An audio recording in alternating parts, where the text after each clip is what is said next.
আমাদের কাছে অনেক শিশু আসে পেটে ব্যথা নিয়ে। অনেক সময় আমরা এর কারণ হিসাবে অ্যাপেন্ডিসাইটিস শনাক্ত করি, যা অলরেডি অনেক জটিল পর্যায়ে চলে গেছে।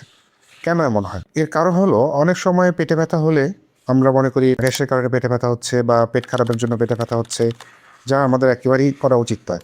এখন আমরা কিভাবে বুঝবো এটি স্বাভাবিক পেটে ব্যথা নয় বা পেটে ব্যথাটি অ্যাপেন্ডিসাইটিসের ব্যথা? এটা আমাদেরকে বুঝতে হবে, কারণ বাচ্চারা প্রকাশ করতে পারে না। এটা আমাদেরকেই দেখে বুঝতে হবে যে পেটে ব্যথাটি স্বাভাবিক কোনো পেটে ব্যথা নয়। ব্যথার ধরন: পেটে ব্যথাটি শুরু হয় নাভির চারপাশে এবং যা পরবর্তীতে পেটের ডান দিকে চলে আসে এবং বাচ্চা ওই ব্যথার স্থানে হাত দিতে দেয় না। চলাফেরার ধরন: বাচ্চা কুঁজু হয়ে চলাফেরা করতে পারে বা গুটি সুটো মেরে শুয়ে থাকে।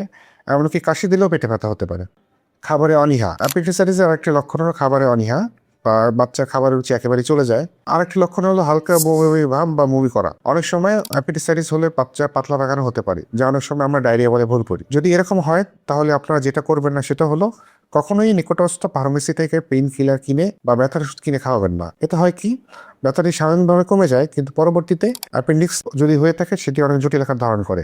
আমরা প্রায়শই এরকম সিনারিও দেখতে পাই যে ব্যথার ওষুধ খাওয়ার কারণে তার স্বাভাবিক ব্যথা কমেছিল, কিন্তু পরবর্তীতে অ্যাপেন্ডিক্সটি ফুটো হয়ে বা পারফোরেট অ্যাপেন্ডিসাইটিস নিয়ে আমাদের কাছে হাজির হয়, যেটা অনেক বড় বা একটা জটিল অপারেশন লাগে পরবর্তীতে। তো এই ধরনের ব্যথা হলে আমার বাবা মার প্রতি আমার পরামর্শ হলো, এই ধরনের ব্যথা হলে আপনারা অবশ্যই ফার্মেসির কোনো ওষুধ খাওয়াবেন না, বাচ্চাকে যথাসম্ভব না খাওয়াই রাখবেন এবং পেটে কোনো শেক গরম শেক দিবেন না, এবং আপনারা দ্রুত সমস্ত কোনো শিশু সার্জনের পরামর্শ দিবেন। তো আমরা যদি অ্যাপেন্ডিক্স ডায়াগনোসিস হয়, তো এর চিকিৎসা আমরা কি করি? ইদানিং আমরা অ্যাপেন্ডিসাইটিস বা অ্যাপেন্ডিসাইটিসের জটিলতার জন্য যদি কোনো পেশেন্ট ভর্তি হয়, আমরা ল্যাপারোস্কোপির মাধ্যমে অপারেশন করে থাকি। আমরা ছোট ছোট 3টা ছিদ্রের মাধ্যমে অপারেশন করি এবং যা পরবর্তীতে কোনো দাগই থাকে না বা একদম দাগহীন অপারেশন বলা যায় এটাকে।